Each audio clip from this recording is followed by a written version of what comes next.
ก็สวัสดีครับวันนี้ผมจะมาสอนเกี่ยวกับการ select นะครับโดยที่คราวนี้จะมีในเรื่องของการเรียงลำดับข้อมูลด้วยนะครับเวลาสมมุติว่าเรา select ชื่อคนโดยที่เราจะเรียงลำดับตามวันเกิดหรือ select ชื่อลูกค้าโดยเรียงลำดับตามตัวอักษรของเมืองของลูกค้าเนี้ยครับเป็นต้นซึ่งจะมีประโยชน์มากหรือถ้าเป็นตัวเลขเนี้ยเราสมมติselect รายชื่อของนักเรียนโดยเรียงตามเกรดหรือเรียงตามคะแนนดิบที่ได้ครับซึ่งจะมีประโยชน์มากในการ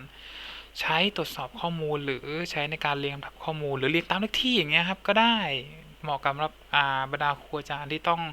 ดึงข้อมูลจากฐานข้อมูลนะครับแล้วก็ตรวจสอบนักเรียนตามรายชื่ออย่างเงี้ยครับก็เป็นประโยชน์มากในส่วนนี้โอเคครับมาเริ่มกันเลยเดี๋ยวในตัวอย่างนี้นะครับเราจะใช้database ชุดเดิมนะครับคือ Northwing นะครับเหมือนเดิมครับคือจะ select เมืองของcustomer ก็คือ select star from ตาราง customer นะครับโดยเราจะ order นะครับก็คือเรียงข้อมูลจะใช้คำคีย์เวิร์ดคำว่า order by นะครับตามเดือนตามคันที่นะครับก็คือประเทศนะครับของลูกค้าหรือเมืองของลูกค้านะครับซึ่งไอคำสั่ง order by เนี่ยมันจะตามด้วยคอลัมน์ว่าเราจะเรียงเราจะเรียงเราจะซอร์สข้อมูลเรียงลำดับข้อมูลตามคอลัมน์ไหนซึ่งการเรียงเนี่ยจะมี2อย่างก็คือจะมีเรียงแบบจากน้อยไปมากซึ่งจากน้อยไปมากเนี่ยมันจะใช้คำว่า DESC DESC มาจากคำว่า descending นะครับก็คือจากน้อยไปหามากแต่ถ้าเราไม่ใส่เลยเนี่ย default มันจะเป็น ascending นะครับ ascending คือเรียงจากมากไปหาน้อยคีย์เวิร์ดมันจะเป็น ASC อันนี้คือจากมากไปหาน้อยเราจะใส่หรือไม่ใส่ก็ได้เพราะ default มันคือ ASC นะครับอันนี้ถ้าเกิดเราจะเรียงจากน้อยไปหามากนะครับก็คือจะเป็น DESC แล้วเดี๋ยวลองรันดูครับก็คือเมือง customer ไม่ใช่คันที่เป็นประเทศ city เป็นเมืองโอเคครับขออภัยครับก็จะเรียงจากอันนี้ DESC ก็คือจากมากไปหาน้อยครับDESC คือจากมากไปหาน้อยส่วน ASC เนี่ยคือจากน้อยไปหามากdescending ก็คือdescending มันจะถ้าตีความหมายคือมันจะทำการลดลงเรื่อยๆ descend ลดลงเรื่อยๆลดลงเรื่อยๆหมายความว่าค่าที่มันมากเนี่ยมันจะต้องค่าที่อยู่บนมันจะต้องมากกว่าค่าที่อยู่ข้างล่างความหมายของคำว่าลดลงเรื่อยๆ descending ลดลงเรื่อยๆคือมันจะลดลงเรื่อยๆสมมติว่ามันมีร้อยถึง1100 99 98 97อะไรเนี่ยคือ descending ก็คือ DESC คือจากมากมาหาน้อยกับส่วน AST ก็คือจากน้อยไปหามากมันก็จะกลับกันแบบนี้ซึ่งถ้าข้อมูลนะครับมันเป็นสตริงมันก็จะเรียงรหัสตามASCII code อย่างอันเนี้ยเวเนซุเอลาเนี่ยครับมันเป็นตัว V เนี่ยมันอยู่ในอักษรภาษาอังกฤษนี่อยู่ระดับท้ายๆเลยครับถ้ามีตัว Z ก่อนหน้า Z มันก็ต้องขึ้น number one เลย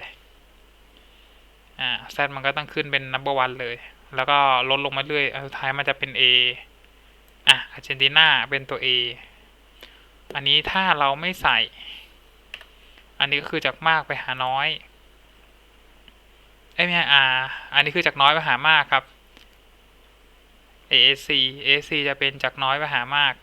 ก็จะเริ่มต้นด้วยที่ A B C D E F G ไล่ไปเรื่อยๆจนถึง Z หรืออะไรก็ว่าไปครับซึ่งการ order by เนี่ยครับการเรียงลำดับข้อมูลเนี่ยเราไม่จำเป็นต้องเรียงคอลัมน์เดียวก็ได้เราจะเรียง2คอลัมน์ควบคู่กันไปก็ได้อย่างเช่นนี้เราเรียงตามประเทศแล้วก็เดี๋ยวต่อไปเราจะเรียงตามซิตี้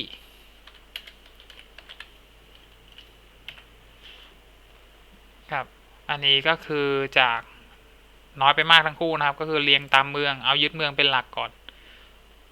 เรียงตามเมืองจากน้อยไปมาก แล้วแล้วในเมืองเนี่ยก็มีการเรียงจากเรียงซิตี้จากน้อยไปมากเหมือนกันสังเกตดูในกลุ่มตัว A นะครับอาร์เจนตินาอันนี้ตัว B A B C D E F G ก็จะไล่กันไปโดยให้ priority ความสำคัญของอันนี้มาก่อนเรียงนี้จากน้อยไปมากก่อนแล้วก็ตามด้วยอันนี้จากน้อยไปมากเช่นกันแล้วถ้าเปลี่ยนถ้าเป็นคันที่จากน้อยไปมากแต่ซิตี้เราจากมากไปน้อย D E S C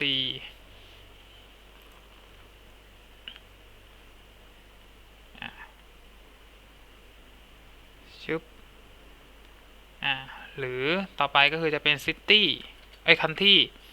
จากมากไปน้อย D E S C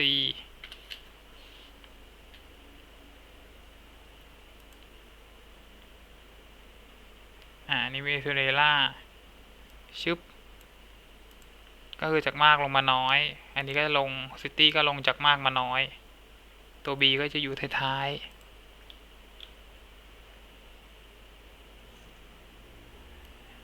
เป็นอันนี้เป็น A S C แล้วก็ D E S C ลองดูครับก็จะเป็นการเรียงคันที่จากน้อยไปมากส่วนซิตี้เนี่ยเรียงจากมากไปน้อยคันที่อาร์เจนตินาซิตี้อันนี้อะไรนะโบนอสก็จะเรียง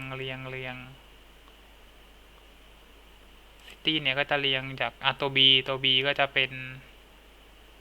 จริงๆตัว B มันเป็นจากน้อยแต่ว่าด้วยความที่ว่ามันยึดตา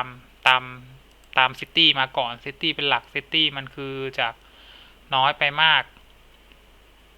คันที่เนี่ยจากน้อยไปมากส่วนซิตี้เนี่ยจากมากไปน้อยซึ่งในหมวดของตัว A เนี่ยมันก็อาร์เจนตินามันมีแต่เมืองนี้ครับมันไม่ได้มีเมืองอื่นมันก็เลยไม่เห็นความแตกต่างเดี๋ยวนะ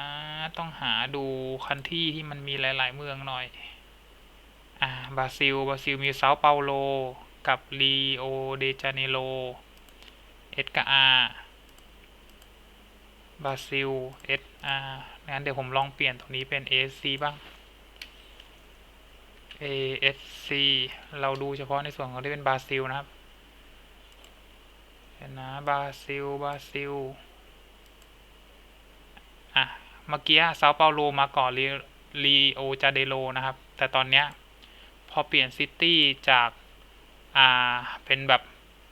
น้อยไปมากรีโอเดจาเนโรมาก่อนตามด้วยเซาเปาโลเพราะว่า R มันมาก่อนมันก็จะเรียงกันอย่างนี้ก็คือเราสามารถใส่เรียงได้มากกว่า1คอลัมน์แล้วก็